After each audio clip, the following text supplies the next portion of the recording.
1, 2, 3. The Pistons are back, boys and girls. Ladies and gentlemen, hear me say this, that the Pistons are back. Would you close the door, please? Oh, yeah. What's up, guys? The Water Boys are here, and Zack's a little excited today. Oh, my lord. After the Celtics game last night, I could not be a happier camper right now. So this is going to be our weekly installment of the Pistons update. They just beat the Celtics last night. Pretty convincing. I mean, any team that beats the Celtics is probably a convincing win, wouldn't you think? Oh, yeah. I mean, the Celtics are hotter than anybody right now, so, I mean, it's a good win for sure. Definitely. And I guess, like, the question that begs to be asked now is, are the Pistons, like, for real? Because I keep, like, I don't know what the right word, the hater in me wants to keep saying, like, no, we're still a 5 or a 6 seed. But if we keep winning and winning, we're still gonna be like the 3 seed at the end of the year. And I'm like, no, oh wait, there's no more games left. We are the 3 seed. Yeah. I mean, and who knows, man? Maybe we keep winning, gonna be in the 2nd seed or the 1st seed. See, and then there's people like you who just need to stop talking sometimes. What? Oh, come on now. I think it's real, man. It's real. It's becoming more real and real with every game, I think. But we're not. I still don't see us surpassing the Celtics in the standings. I think the Cavaliers are going to jump us eventually still. Mm-hmm. I agree. It's still hard to say that we're a better team than Toronto and Washington, but I mean, we might be in that group with them now. I think is the difference at least for me, the difference from last week to this week is I think we're in the group with Toronto and Washington now. Yeah, I agree. I mean, I think the Bucks are still going to be in that group too, but the Pistons are definitely looking just really good from playing really good defense, but then also just getting like really random contributions from different guys on different days. It's like the Pistons don't have like that superstar that other teams do. Granted, Andre Drummond is starting to play more like a superstar. He's not there yet. But yeah, and even if he does reach superstar level, like he's not the superstar that you necessarily want in the league because he's gonna get 20 rebounds. Yay. It's not like Steph Curry where he can like literally change a defense to have to adjust to him because his shooting ability is just on a different planet. Yeah. Like, I mean, I guess it could be something where like you have to send 2 people to box out Andre Drummond, and that could free up other lanes for like Tobias or Avery Bradley to swoop in and get some easy putbacks. But even then, Dre is obviously showing that he's a great player this year, but he still just doesn't like fit that mold of the NBA right now. But that's fine. He's a good role player. You can't say that. Don't not. Someone who's a role player is like Luke Kennard or Anthony Tolliver or something. That's a role player. He fills a role, is what I mean by that. He's a rebounding specialist, and he's really good at it. Okay. I do not like that wording right there, man. Dude, Andre Drummond is a star right now. He's not a superstar, but he is a star. He's playing good defense. He can get steals. He can be somewhat competent at the offensive end now that you saw from last night, especially. I mean, we saw that one nice move on Al Horford. I mean, it was one nice move, but it was something. One. Yes, one. But it's something. Sure, it's something, I guess, yeah. But Tobias Harris is really the pulse of our offense this entire season. It seems like really he went off for what was it, like 30+ points last night? Yeah, 31, I think. And against the best defensive team in the league, so yeah. And he seems a lot more confident this year, I think, with the shots he's taking. Like he's just pulling up on people, draining threes. He doesn't care. It's really fun to see him progress a little bit in the offensive game. Yeah, his offense, he can score in just so many different ways. I mean, his 3-point percentage this year is what, like 50%? Or close to? Just under 47. Okay, yeah. So, I mean, to have a guy who's basically playing the four being able to shoot 47%, like that's not going to sustain itself, obviously. But I could see him shooting over 40% this year. But yeah, like that's just a luxury to have a guy like that can shoot. Yeah, definitely. And I think we've hammered this point home a lot with Tobias Harris about just his mismatch potential, where he's a lot of times he's too big for threes to guard, but then he's too quick for fours to guard. So he is really a matchup nightmare. And yeah. Yeah, like good luck to Jason Tatum or Jaylen Brown guarding Tobias Harris because he's just too big for them. I mean, I think Tatum is actually a really similar player to Tobias in that respect. I agree. He's very similar. He's just not that good of a defender. Yeah, I guess. Yeah. So, but I think Tatum and I actually see a lot of parallels between Tatum and Tobias. Yeah, he'll basically be Tobias 2.0. Yeah, I think in his career. I think he'll be better than Tobias. Yeah, so I agree. That's a pretty fair statement. What are your feelings about Stanley Johnson right now? Well, I sent you that screenshot of that article I was reading about him spreading his legs on his shots, and then they're like line drives or just like air balls. But I don't know. Like he kind of makes him tick a little bit on defense. He's a really good defender that can lock down an opposing wing because like I don't think Jaylen Brown did much of anything yesterday, or neither did really Tatum. But I mean, I like Stanley Johnson still. Obviously, offensively, he's not much of anything because he can't really shoot at all.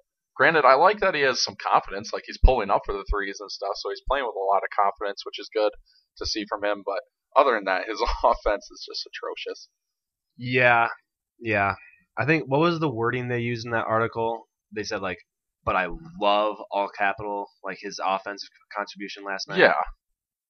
What? No. I'm sorry, but no. Don't get me wrong. Like, yes, he is like probably the heart and soul of that defensive unit. He gets after it on defense. He's not afraid to guard anybody in the NBA. Oh, he doesn't care. Yeah.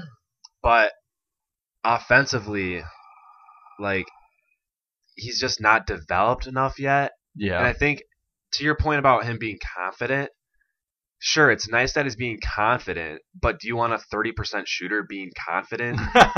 Going 3 for 15?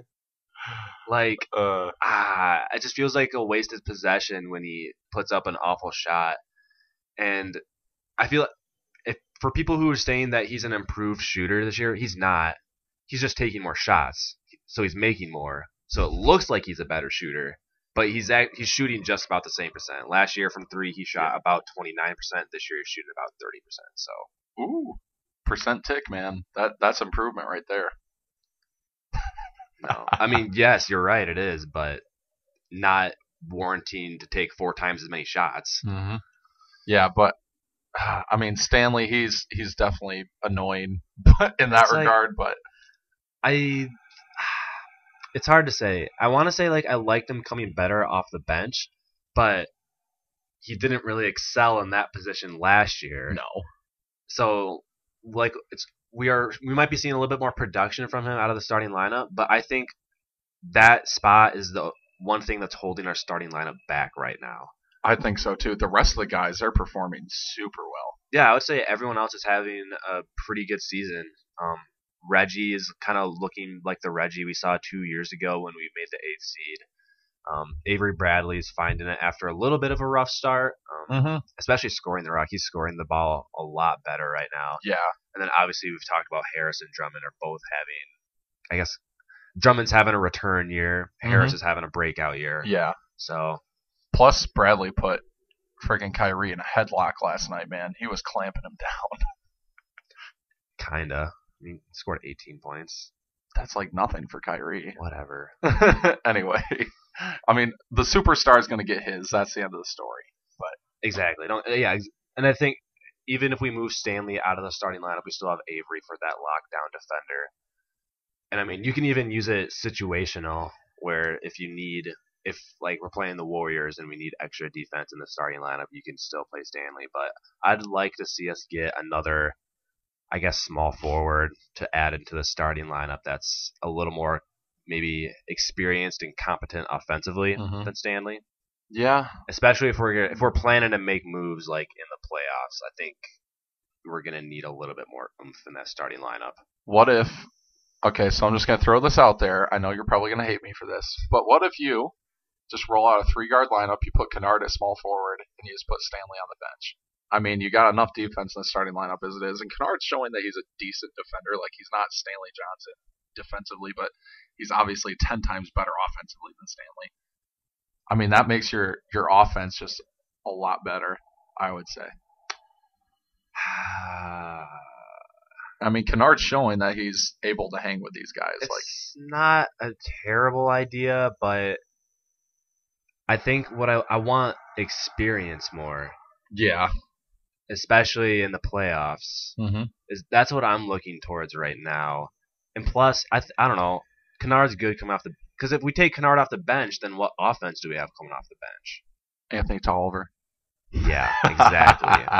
Langston Galloway. I'm just joking, but yeah, nothing basically. Exactly. I think he's what kind of gets our second unit going offensively, which is... I did not think I'd be saying that going into this season, but don't get me wrong. Kennard's playing well. That's about it. Yeah. He's fine. Who would you be looking for in a small forward then? Like, what would be like a player that you would want to see? I wonder what kind of contract like Terrence Ross is on.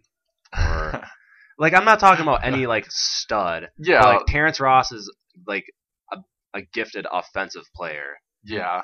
You know, that's about all he's bringing, but you're looking for somebody who's like the complete opposite of Stanley Johnson. More or less. So that way, like, you can almost make it a situational start.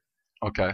You know what I'm saying? I mean, like a veteran that could bring some offense to the table come crunch time, and when it's getting later into the season, we're going to need some veteran leadership that's going to be able to score the ball. Yeah, that's not a bad idea. But yeah, someone along the lines like of that, maybe a Wes Matthews from Dallas. Yeah, I think he's on a pretty big contract, though. I could be wrong, but I think he is. Send Boban and Lure that way. Yeah, because that seems likely that they would take that. Dude, why not? I mean, Boban's the next Dirk. Okay. Yeah, 7'3" guy who like cannot move and can't shoot, but when he gets it in down low, he's gonna score. Yeah, sure. His per 36 numbers are insane. Yeah, because he plays like 3 minutes a game. I know, if he gets in. He hasn't played in like literally 3 weeks. Yeah, and he shouldn't. I know. He shouldn't be on a team. Whatever. Screw Boban. I'm sorry, all you Pistons fans out there who love Boban, and the Pistons Twitter supposedly loves Boban. It's beyond me. Like, I understand they might be a lovable guy, you know.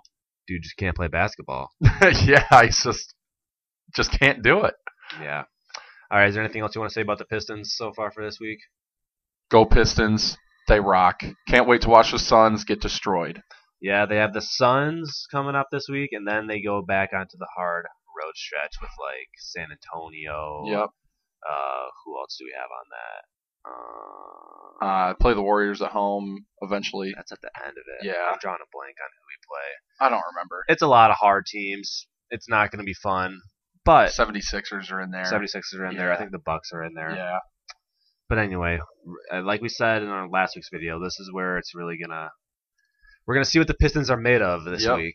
So yeah, but I mean, I'm looking forward to it because I mean, the Pistons, they won road games at the Clippers when they're healthy. The Warriors, the Timberwolves, the Celtics, like they're winning a lot of big road games. Thunder, shoot, man, like that's 5 like marquee road victories already. I know, and that's why people are saying that they could be for real, and it's like.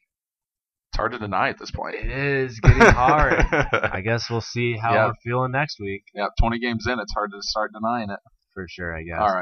All right. Well, thanks for watching, guys. Make sure you like the video, subscribe, follow Twitter. It's all in the description below. These are the Water Boys. Stay hydrated out there.